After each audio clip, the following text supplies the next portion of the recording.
అందరికీ నమస్తే. నేను మీ శారదాని. Welcome to Sharada's channel. ఇవాల్టి స్పెషల్ రెసిపీ సంక్రాంతికి పులిహోర తయారు చేస్తూ ఉంటారు కదండీ! ఇలా ఒకసారి కలిపి చూడండి. మళ్ళీ మళ్ళీ ఇలాగనే తయారు చేసుకుంటారు. మరి అంత రుచిగా ఉంటుంది. ఆలస్యం చేయకుండా తయారీ విధానం చూద్దామండి. పులిహోర తయారు చేసుకునే దానికి ముందుగా కుక్కర్‌లో మీకు అవసరమైనంత వరకు అన్నం వండి పెట్టుకోవాలండి. పులిహోరకి అన్నము చల్లారిన తరువాతనే కలపాలి. అన్నం అనేది ఒక వెడల్పుగా ఉండే గిన్నెలో పోసి చల్లారబెట్టుకోవాలి. చల్లారిన తరువాతనే ఈ అన్నంలో మనము నిమ్మరసము, ఉప్పు కలపాలి. ఒక్కసారి గుర్తుపెట్టుకోండి. వేడి మీద ఎప్పుడు కానీ పులిహోర అనేది కలపకూడదు. వెడల్పుగా ఉండే గిన్నెలో వేసి మెతుకు మెతుకు అంటుకోకుండా పొడి పొడిగా వచ్చేంత వరకు చల్లారబెట్టుకోవాలి. అప్పుడే మనకి రుచిగా ఉంటుంది. చూడండి, చక్కగా ఇలా చల్లారిన తరువాత రుచికి తగినంత ఉప్పు, నిమ్మరసం కలుపుకోవాలి.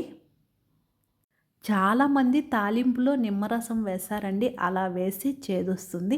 అందువలన ముందుగానే చల్లారిన అన్నంలో నిమ్మరసం, ఉప్పు కలుపుకొని ఇక్కడ మీరు గమనించగలరు. పొడి పొడిగా ఎంత చక్కగా వచ్చిందో చూడండి. ఇలా తయారు చేసి పెట్టుకున్నటువంటి అన్నానికి మనము పోపు పెట్టుకోవాలి. పోపు కోసము ఒక ఫ్రై ప్యాన్లో 2 టేబుల్ స్పూన్స్ ఆయిల్ వేసుకోవాలి. ఆయిల్ కాస్త ఎక్కువగా వేసుకుంటే పులిహోర అనేది రుచిగా వస్తుంది. కొన్ని పల్లీలు వేసి కాస్త వేగిన తరువాత పోపు దినుసులు పచ్చిశనగపప్పు, మినపప్పు, ఆవాలు, జీలకర్ర అవి కూడా వేసిన తర్వాత మీడియం ఫ్లేమ్లోనే మంచి సువాసన వస్తుందండి. అప్పటి వరకు ఇలా కలుపుకుంటూ వేయించుకోవాలి.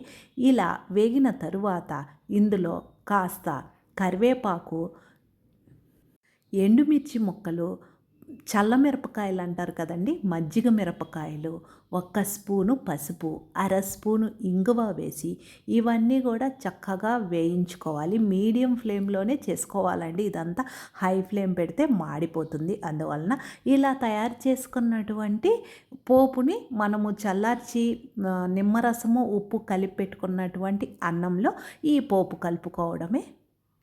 వేడిగా ఉంటుంది కాబట్టి ముందు కాస్త గరిటెతో కలిపి తర్వాత చక్కగా కలుపుకుంటే ఎంతో రుచికరమైన నిమ్మకాయ పులిహోర రెడీ. ఒక్కసారి నేను చెప్పిన విధంగా చేసి చూడండి, ఎంత రుచిగా ఉంటుంది. ఎలా వచ్చిందో కూడా కామెంట్ సెక్షన్లో తెలియజేయండి. ఛానల్ని ఫస్ట్ టైం చూస్తుంటే మర్చిపోకుండా సబ్స్క్రైబ్ చేసుకోండి.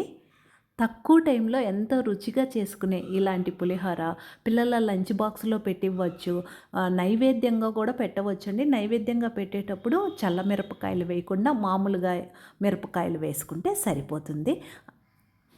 అంతేనండి. ఈ వీడియో మీకు నచ్చితే లైక్ చేసి షేర్ చేయండి. నేను వేరొక వీడియోతో మీ ముందుంటాను. Thank you.